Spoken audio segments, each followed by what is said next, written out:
Contrary to popular belief, Islam is not a new religion that came into existence a mere 1400 years ago. Islam in truth has existed since the first moment that man set foot on earth.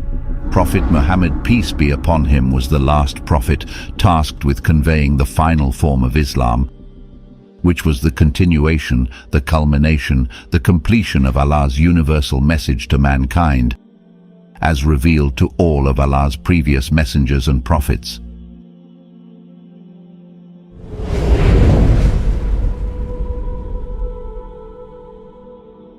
In the 6th century CE, Arabia was a polytheistic society with many gods and goddesses worshipped by different tribes and communities.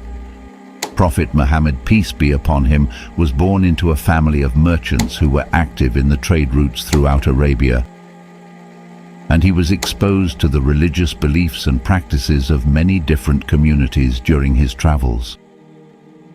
Prophet Muhammad, peace be upon him, was often conflicted about the beliefs and evil practices of his people. Around the age of 40, he started to experience visions that would come true. During that time, he frequently meditated in the cave of Hira, located on the outskirts of Mecca. But on one fateful night in 610 CE, while in solitude at the cave of Hira, the revelation of the glorious Quran began. The Night of Glory, which Muslims refer to as Laylatul Qadr, is a night that marks the revelation of the Quran to Prophet Muhammad, peace be upon him, by the angel Jibreel. Allah revealed the glorious Quran in parts over a period of 23 years to the Prophet. However, the first revelation happened on the Night of Glory and marks a significant moment in the founding of Islam. The exact date of the Night of Glory is unknown. However, it is known that it is one of the odd nights of the last 10 nights of Ramadan, the 9th month of the lunar year. It is considered the holiest and most significant night for Muslims, who spend entire nights in prayer and devotion, hoping to earn its blessings. The Revelation. The account of the first revelation was narrated as follows. The angel came to him and asked him to read. The prophet replied, "I do not know how to read." The prophet added, "The angel caught me forcibly and pressed me so hard that I could not bear it anymore. He then released me and again asked me to read, and I replied, 'I do not know how to read.' Thereupon he caught me again and pressed me a second time till I could not bear it any more. He then released me and again asked me to read, but again I replied, 'I do not know how to read.' Thereupon he caught me for the third time and pressed me, and then released me and said, 'Read in the name of your Lord who created man from a clinging clot. Read, and your Lord is the most generous, who taught by the pen.' Bukhari." At first, Muhammad, peace be upon him, was confused and didn't understand the experience. After he described what had happened to his wife Khadija, she comforted him and stood by his side. Upon receiving further revelation, he was instructed to convey Islam to his people. However, unlike Khadija, they were not so understanding, and most of them rejected his message. They believed his words would anger their gods and disrupt their prosperous trade routes. Despite this, the people refrained from taking any action beyond harsh words because Muhammad's, peace be upon him, wife held a great deal of influence in Mecca, and his uncle Abu Talib was the chief of the Banu Hashim clan. This provided Muhammad, peace be upon him, with some degree of protection. However, in the year 619 CE, both Khadija and Abu Talib passed away. This became known as the Year of Sorrow, and following his mourning, Muhammad, peace be upon him, and his small group of followers were exposed to physical persecution from the Quraysh tribe that controlled Mecca. Migration, Hijrah. In 620 CE, during the pilgrimage season, Muhammad, peace be upon him, met with delegates from Medina and presented the message of Islam to them. Convinced by his words, they accepted Islam and promised to preach it to their people. They hoped to unite the bickering tribes of Medina under the banner of Islam. Their efforts were quite successful, and Islam spread throughout Medina. 2 years later, a group of 73 men and 2 women traveled from Medina to Mecca, about 400 kilometers, to secretly give their pledge of allegiance to Prophet Muhammad, peace be upon him. Upon hearing about the incident and fearing the consequences of Islam gaining ground, the people of Quraysh planned to assassinate him. Allah revealed their plots to Muhammad, peace be upon him, and permitted him to leave for Medina. This journey is known as the Hijrah. During his time in Medina, Prophet Muhammad continued to receive visits from Angel Jibreel and shared the divine messages with his growing following. Islam spread far and wide, and it wasn't long before the first Islamic community was established. This model for the Islamic State was based on the principles of sovereignty of Allah, justice, consultation, and accountability. Prophet Muhammad, peace be upon him, led the people of Medina through thick and thin and fostered a strong sense of community and brotherhood among the believers. Prophet Muhammad's return to Mecca. In 628 CE, Muhammad saw in a dream that he, along with his followers, had performed pilgrimage in Mecca. He saw this as a directive from Allah.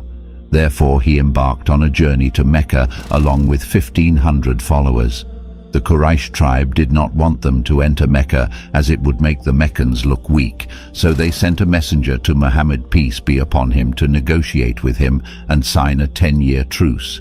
This was called the Treaty of Hudaybiyah, named after the location where it was signed. Hudaybiyah, the turning point. The Treaty of Hudaybiyah was signed between the Prophet Muhammad, peace be upon him, and the Meccans in 628 AD and contained the following terms. 1. The Muslims had to return to Medina this time, but would be allowed to enter Mecca the following year to perform the pilgrimage. 2. The Muslims would not be allowed to carry any weapons with them on the pilgrimage except sheathed swords in their bags for self-defense. 3. Any Meccan who wished to join the Muslims and migrate to Medina would have to be returned to Mecca, but any Medinan who wished to join the people of Mecca and migrate to Mecca would not be returned. 4. The two sides would refrain from any hostilities or violence for the duration of the treaty. 5. Other tribes were allowed to join the treaty with them and choose where their allegiance lied. Importance of the treaty. The Treaty of Hudaybiyah was a significant moment in Islamic history for several reasons. Firstly, it allowed the Muslims to perform the pilgrimage to Mecca, which was a sacred duty for all believers but had been denied to them for many years. This was a major symbolic victory for the Muslims and helped to boost their morale and confidence. Secondly, the treaty marked a turning point in the conflict between the Muslims and the Meccans. The truce allowed both sides to step back from the brink of war and gave them an opportunity to negotiate a peaceful resolution to their differences.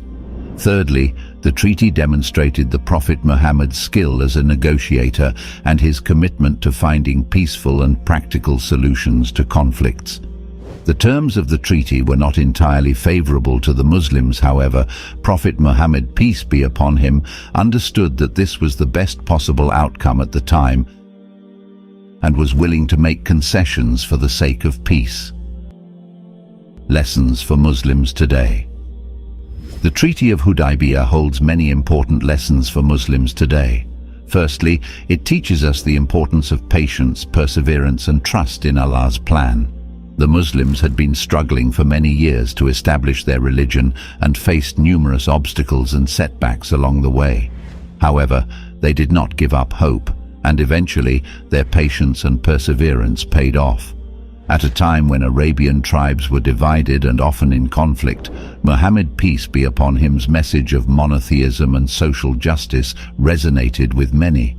By uniting these tribes under a common religious and political banner, Islam fostered unity and cooperation among its followers.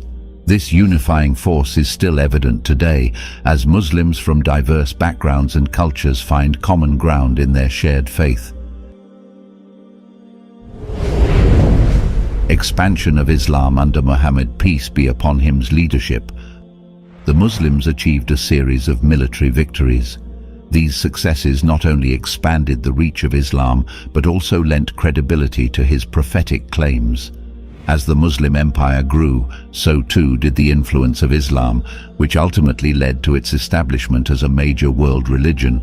Prophet Muhammad, peace be upon him's teachings emphasized the importance of tolerance towards people of other faiths. Communities that formed alliances with the Muslims were not only afforded protection, they were also allowed to practice their rituals and apply their own laws when solving disputes among themselves. The diverse and thriving society that resulted from this coexistence allowed for the exchange of ideas and the flourishing of art, science, and culture. Prophet Muhammad's death. Muhammad, peace be upon him, passed away in 632 CE. During his 23 years of prophecy, he not only established the 5 pillars of Islam, the testimony of faith, the prayer, the obligatory charity, the fasting, and the pilgrimage to Mecca, but left behind the blueprint for the submission of one's will to the Creator, the Sunnah. The Sunnah is a compilation of Prophet Muhammad's guidance and practices that Muslims adhere to in all aspects of their lives. It is integral for Islamic law and is second in importance only to the Quran. Islam has grown to become the second largest religion on earth. Thus, Prophet Muhammad's legacy continues to shape the lives of billions of people across the globe, ensuring that the influence of the Prophet remains relevant in today's world.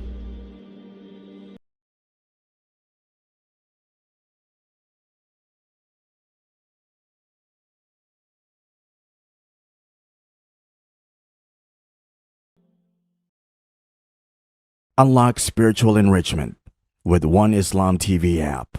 Immerse yourself in a unique experience that is music-free, fully halal, and continuously updated with fresh content daily.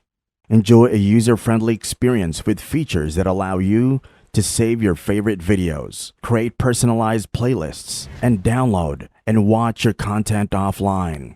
Download the One Islam TV app now and embark on a transformative journey where faith and entertainment unite.